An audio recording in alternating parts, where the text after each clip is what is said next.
मी लहान असताना 7वीला होतो. त्यात एक नाना म्हणून विद्यार्थी होता आणि तो नाना गेल्या 14 वर्षापासून 7वीत नापास होत होता. आमच्या वेळेला पुढे ढकलायची काही पद्धत नव्हती, नापास तर नापास. आणि त्यात आमच्या मास्तरनं नियम असा केला होता की वर्गात विचारलेल्या प्रश्नाचं उत्तर जो विद्यार्थी बरोबर देईल त्या बरोबर आलेल्या विद्यार्थ्यांना उत्तर चुकलेल्यांच्या सगळ्यांच्या कानाखाली मारायची.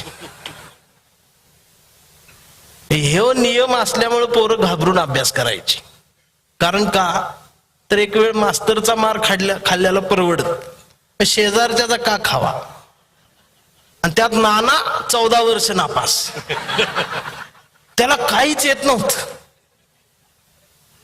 7वीच्या वर्गात 14 वर्ष नापास झाल्यामुळं त्याचं वय वाढलं होतं, दाढी मिशा, त्यात तो पैलवान. तसा नाना दाखवायला सुद्धा या गर्दीत नाही.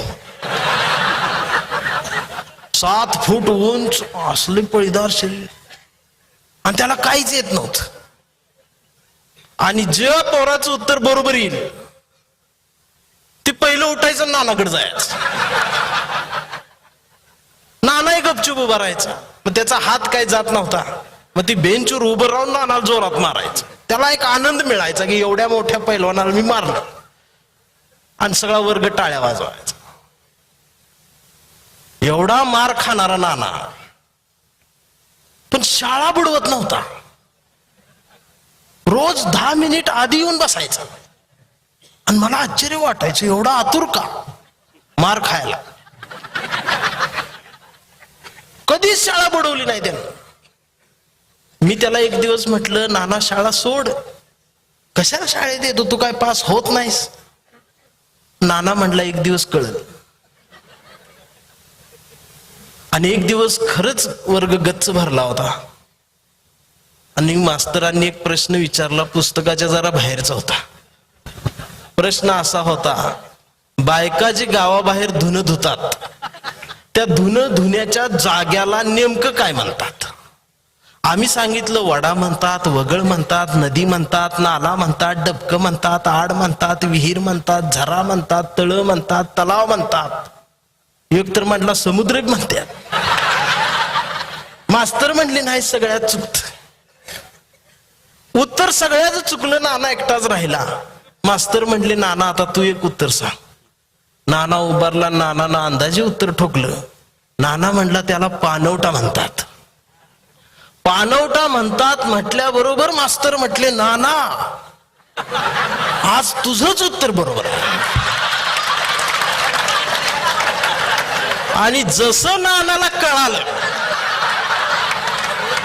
आज माझं उत्तर बरोबर आहे, म्हणजे नियमानुसार आज मी सगळ्यांना मारायचा. सगळ्यांचं चुकले.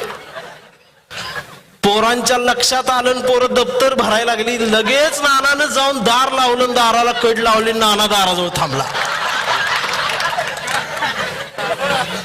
पोरं अशी बघायची, नाना खाली बघत होता.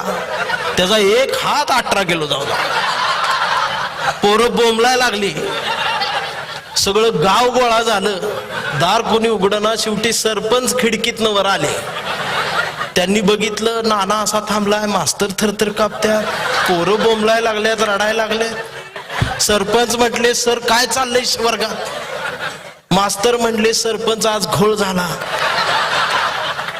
आज म्हणले फक्त नानाचंच उत्तर बरोबर आलं. कारण हे नियम सगळ्या गावाला माहित होता. जसं नानाचंच उत्तर बरोबर आलंय म्हणल्यावर सरपंचाचा बीपी वाढला. कारण पहिल्या बेंचवर त्यांचाच पोरगा. ती ओरडायला लागलं, पप्पा मला वाचवा म्हणून. सरपंच म्हटले, मास्तर पाया पडतो, नियम बदला. जसा नियम बदला म्हटले तसा नाना चिडला. आणि नानानं मास्तर असा एका चिमटीत उचलला.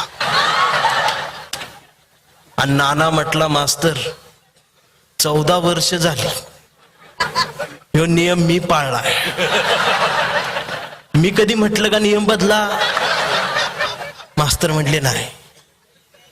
आज जर नियम बदलला तर पहिला दणका तुम्हाला बस.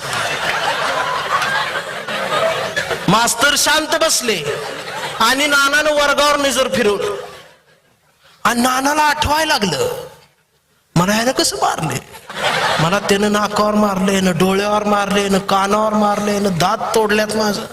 नानानं सगळं सेव केलं होतं आणि नानानं जेव्हा असं व्याजासहित परत द्यायला सुरुवात केली, या भिताडाच पोरग ती भिताड तोडून बाहेर पडायला लागलं. कुणाचा डोळा, कुणाचा हात, कुणाचा गाल, कुणाचा कान.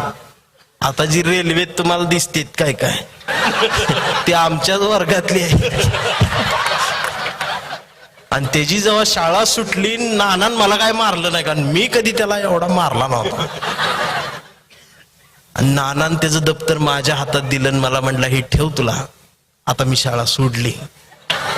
आणि नाना म्हणला, तू मला त्या दिवशी विचारला होतास प्रश्न, त्याचं उत्तर आता देतो. म्हणलं काय? तर नाना म्हणला, मला माहित होतं एक ना एक दिवस तरी माझ्या प्रश्नाचं उत्तर बरोबर येईल, एक ना एक दिवस तरी हा सूर्य माझ्यासाठी उगवल. त्या दिवसाची वाट बघत मी सहन करत होतो. तर ह्यो नाना म्हणजे दुसरा तिसरा कोण ना, तुम्ही आम्हीच आहे वाळून टाकले, त्यातला मीच आहे. तो मी पण सहनच करत आलोय, डाव्यांचं उजव्यांचं. माझा विचार काय आहे का ना?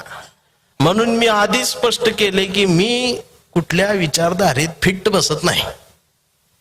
मी सुटल्याला वळो आहे शब्द घेऊन. ज्या आडवी येतील मानवतेच्या तेथे मी तुडवत जाईल.